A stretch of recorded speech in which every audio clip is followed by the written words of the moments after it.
안녕하세요. 서울수면위원회 홍일희 원장입니다.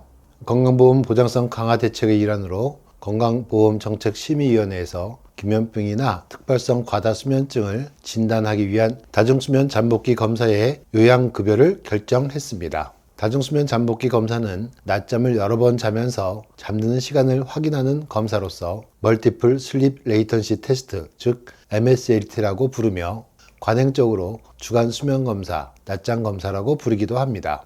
이번 결정으로 낮에 지나치게 졸리고 깨어있기 힘든 기면병 혹은 과다수면 환자들은 비용 문제가 해결됨에 따라 적극적인 진단으로 적절한 치료를 시작할 수 있게 되었습니다. 따라서 오늘은 기면병에 대한 진단 방법인 다중수면 잠복기 검사의 보험에 대해서 알아보겠습니다.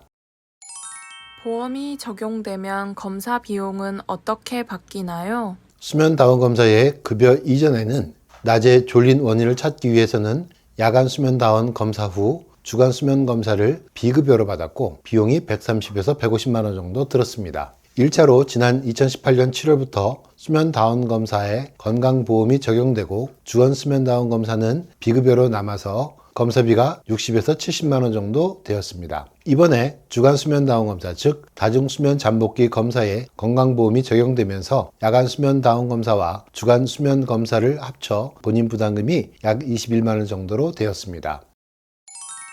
보험 적용이 되는 기면병은 어떤 질환인가요? 낮에 졸린 경우 중에 깨어있는 능력이 부족한 경우를 흔히 기면병이라고 합니다. 낮에 졸린 것의 특징은 많이 자는 것이 아니고 참을 수 없는 졸음이 나타나는 것입니다.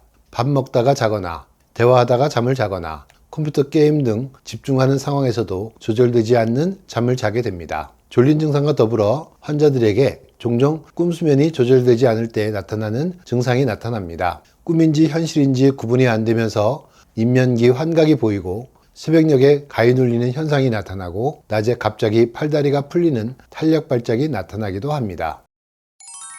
다중수면 잠복기 검사는 어떤 검사인가요? 낮잠 검사라고도 하며 낮에 깨어있는 능력을 객관적으로 입증하는 검사입니다. 아침에 일어나서 2시간 후부터 2시간 간격으로 20분씩 5번 낮잠을 재워서 검사하게 됩니다. 그래서 저녁부터 다음날 오후 5시 정도까지 병원에 있어야 합니다. 정상적인 잠의 형태를 가지고 있는 사람은 5번 다 낮잠을 잘 수가 없습니다. 하지만 깨어있는 능력이 적은 사람은 쉽게 잠이 들게 됩니다. 그래서 5번 낮잠을 자는 동안 잠드는 시간의 평균이 8분 이내인 경우 병적으로 졸리다고 판단합니다. 평상시에는 잠이 들고 90분 지나서 꿈꾸는 잠에 들어가는데 잠이 부족하거나 깨어있는 능력이 부족한 사람은 15분 내에 꿈수면에 들어가게 됩니다. 5번 낮잠에서 2번 이상 15분 내로 꿈수면이 나타나면 기면병으로 확진합니다. 낮잠 검사 전에 꼭 수면다원 검사를 시행해야 하나요? 낮에 졸리는 것은 밤잠을 적게 자거나 밤잠의 질이 나빠서 혹은 낮에 깨어있는 능력이 떨어져서 생기기 때문에 기면병을 진단하기 위해서는 이 요소를 다 확인해야 합니다. 그래서 양질의 야간 수면이 충분했는지와 다른 수면장애 여부를 확인하기 위해서 다중수면 잠복기 검사 전날 야간의 수면다운 검사를 반드시 실시해야 합니다. 저녁에 병원에서 6시간 이상 잠을 잔 것을 확인하고 잠의 질이 나쁘지 않은 것을 확인하고 이어서 깨어있는 능력을 확인하기 위해 주간에 다중수면 잠복기 검사를 시행합니다. 주간 다중수면 잠복기 검사를 보험급여로 받을 수 있는 대상은? 낮에 심하게 졸리거나 잠이 많은 사람을 의사가 진료하고 나서 급여 여부를 결정합니다. 심한 주간 졸림 증상이 있어 기면병 혹은 특발성 과다수면증이 의심되고 주간 졸음 평가인 ESS, 즉 Epworth Sleepiness Scale에서 10점 이상 나오거나 통제할 수 없는 주간 졸음이나 갑자기 팔다리 힘이 빠지는 허탈 발작 증세가 있는 경우에 급여로 수면다운 검사와 더불어 주간 다중수면 잠복기 검사를 시행할 수 있습니다. 기면병은 산정특례 신청이 가능한가요? 산정특례라는 것은 의료보험에서 본인 부담금을 특별히 낮게 낼 수 있도록 해주는 제도입니다. 기면병이 희귀질환이면서 지속적으로 약물로 조절을 해야 하는 질환이어서 건강보험에서 산정특례 대상으로 분류하여 관리하고 있습니다. 즉 본인 부담금을 약값의 10분의 1로 해주는 것입니다.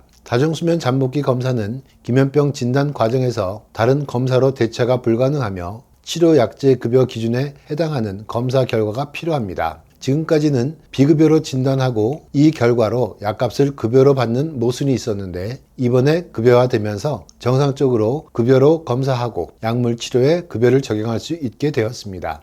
기존에 산정특례에 등록되신 분들도 5년마다 한 번씩 재검을 해서 등록해야 하기 때문에 향후 도움이 될 것 같습니다.